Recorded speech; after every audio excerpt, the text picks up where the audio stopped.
So yeah, like, I think she ended up asking me, did I want it? And I told her no. I didn't even have the money to get rid of it. So I'm kind of happy that happened, because what I'm gonna do with 6? What I'm gonna do with 6? And I said, even if I did get, the reason why I didn't get my tubes tied with my daughter, my youngest daughter, was because I'm like, I always had a feeling like I would find love again. So just in case, like the person that I ended up marrying or whatever, or getting into a relationship, if they don't have no children, I want to be able to give that person a child, but I want to be married first. So a couple of weeks go by, and I'm checking up on my daughter and making sure she's, good or whatever. Everything's is still copacetic there. I start starting to feel myself a little bit. So I start going on the dating website. Do not go on POF. That's all I can say. Do not go on POF.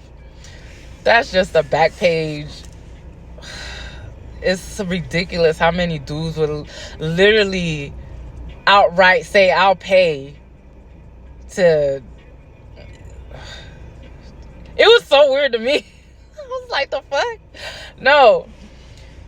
So, this is around the time that my best friend is really going through it with her husband, like, to the point where she was calling me and telling me, like, they completely stopped having sex because he's talking about semen retention and all this stuff. Like, at first, like, I didn't really believe that. I was like, oh, he cheating like that.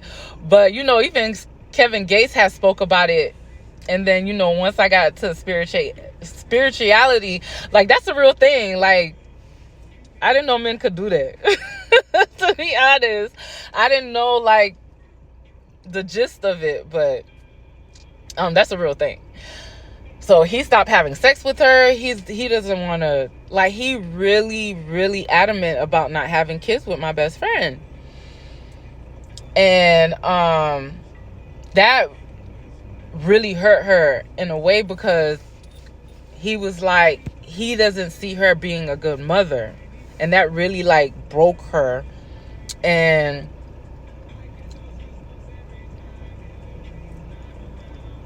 in a way I understood, but he was really mean too. Like, but he was like an old-fashioned Jamaican dude, and he was young too. Like, that's what was so weird. Like, that's why,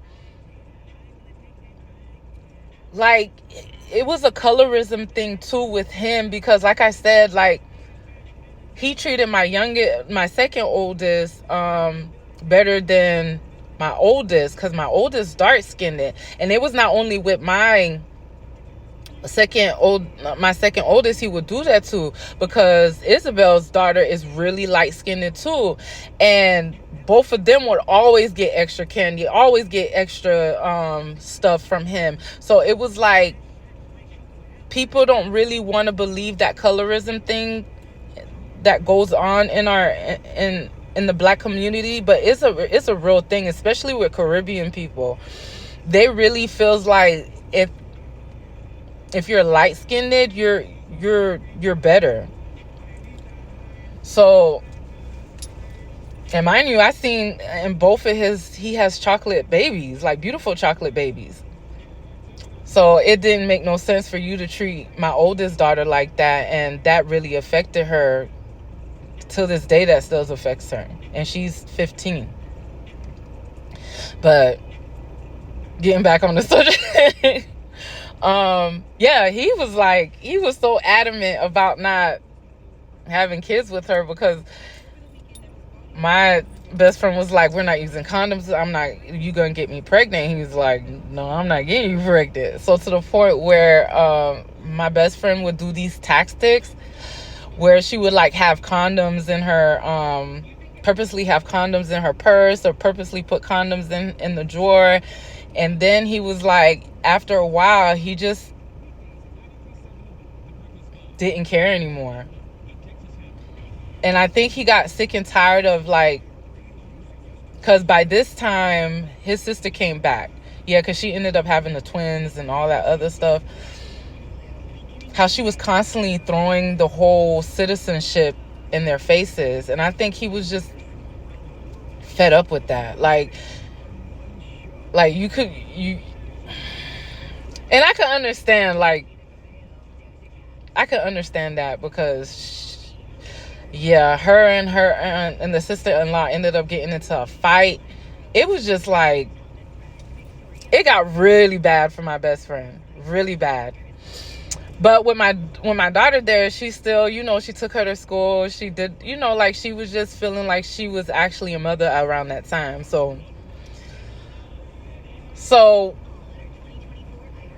I'm on the dating website, and I found it weird because, now I'm starting to talk to other dudes, like, just to get my mind off of, the second person I had children with. So I'm starting to flirt, talk to other dudes, having these conversations. And it was just good to, like, I go through these spills where I'll jump on a dating app just to have somebody other than my children to talk to, or other than my mom to talk to, or other than my brother to talk to.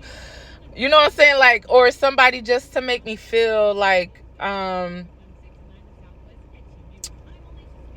pretty. I'm not gonna say even to make me feel pretty, but just to see me, if that makes sense. Like, just have a normal conversation, like future goals, and just have somebody other than, the usual people that I talk to.